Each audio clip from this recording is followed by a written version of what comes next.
I'd be lost without your love. And then we went back to Graceland. I went upstairs and I washed and dried his hair for him. And we talked in the bathroom. He even told me, he said, man, I'm going to try to make this the best tour ever, And he said, I'm going to try to go to sleep. I said, okay. I said, you need me, I'll be at the house, And I assumed he was going to bed. His mood swings were more frequent. Elvis Presley was always an upbeat person. He really was. And I guess that's one of the things more that made you, like to be a part of that, because he was. And then to see him have these mood swings, more frequent, and it was scary, it really was. And I didn't like it. To be honest with you, I just didn't like it at all. I would say that Elvis started slipping after he accomplished that feat of the 1.5 billion people watching him live from around the world on that satellite show. From that point on, I would say it was just a slowly slide. No up and down, just slowly slide. I tried not to let his moods a lot of times affect my moods. If I did, we were both in the pits of hell at that time, literally. And so therefore, when I thought he was down, I was going to try to be up. And when he was up, I was automatically up. I mean, I was in tune to him. But it was difficult. It was hard, And you want to just say, God, man, come on. It's not too late, Get a grip in your life, and get away from the drugs, Don't use them. You don't have to. And take a little time off. Nothing's that impressive. You don't owe anybody anything. If you get rid of me tomorrow, and I told him that, and I meant it from the bottom of my heart, if you get rid of all these guys, they will understand. And if they don't, they were not your friends to start with. But take some time off. And he'd just look at me and say, I can't. I owe too much to too many people. We lived a wild and fast life in those matter of years that he was on Earth. So, like that song, he did it his way. I'm not giving the song any credit, but I wish he would have changed and did it our way, but he did it his way. We could talk to him at times. He'd sit and agree. He'd say, yeah, I'm going to change my life. Yeah, I'm not ready. I'll do it when I'm ready to do it. And we all had that hope, because the last vacation in March of 1977, we all went to Hawaii. We had a great time. He was in a great mood. He was out there on the beach having a good time. He was overweight at the time, but he was smiling. We thought, hey, this is a good chance. He cleaned his act up for about 30 days or more. But then all of a sudden, boom, right back again. At Graceland, Elvis now faced the grind and rigors of yet more performances, with the backup of his friends.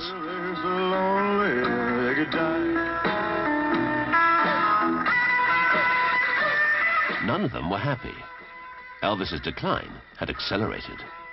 When I see him on stage performing in the manner that he started performing there at the end, where he wanted to do the best show he could, but with what he was, nothing left. Where he was at, he was really burning, and the light was getting dimmer. I must say, this is painful for me, that when Elvis came on stage, he gave such a the guy, whoever has not seen Elvis live has missed the greatest entertainer of the 20th century, the greatest star of the 20th century. But when I saw him, my heart sank, because I knew that something was wrong. I could see it in his eyes. I saw it in his face. I said, he can't last like this another 5 years. We were all very frustrated. But we all could do. Only thing we could do is that we can't. He's 42 years old. You can't force this man to do anything. People say, why did you guys have him committed? How could I have him committed? He's 42 years old. I can't have him committed. His father couldn't have him committed. You can't prove he's crazy. Your hands are tied. Your hands are tied. I didn't lay back in the later years. That last year and a half, I didn't lay back. I said what I wanted to say. The hell of it is, after all, I look back on it, it didn't do any good, you know, and that's what hurts more than anything. 6 a.m., the 16th of August, 1977. Elvis was restless. He told Ginger he was going to read in the bathroom.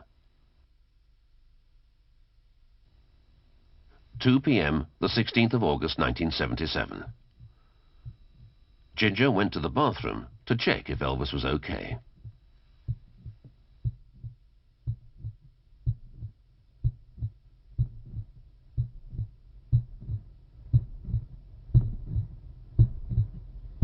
Got up the next day, came to the house about 12 noon, this is the 16th, and about 2 o'clock, the phone rings, intercom, and one of the maids picks up the phone, and it's Ginger.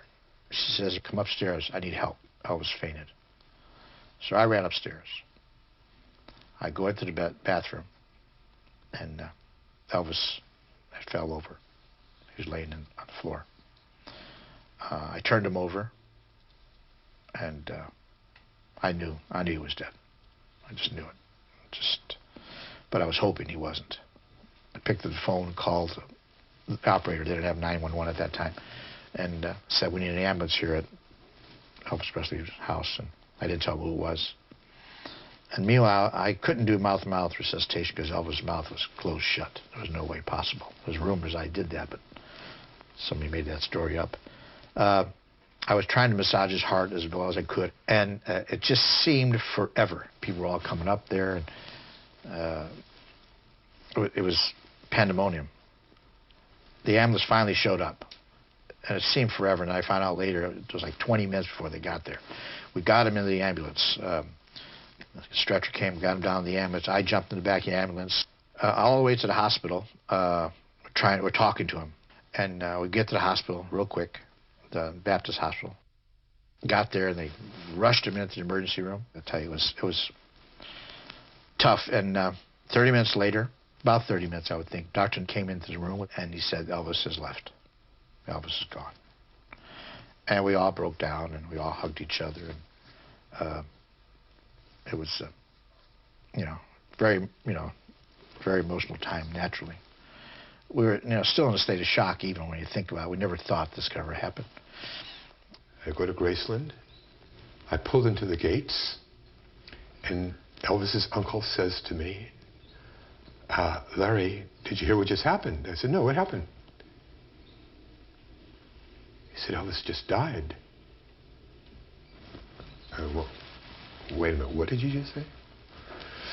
He said, Elvis just died. I look up at Elvis's bedroom, and I looked at him. I can't begin to tell you the state of mind that put me in. About 1:30 or 1:45, the phone rang, and it was my cousin Patsy, who is Elvis's double first cousin and my first cousin. So she had called out there, and she said, oh my God, she said, Elvis is dead. And I said, whoa, wait a minute, Patsy. I said, what do you mean? I said, is he gone to the hospital? She said, yeah, they've taken him to the hospital. I said, he's been, in the hospital before. I said, he'll be all right. She said, no. She said, he's dead. There was a PR guy from the hospital was there with me. He asked me, he said,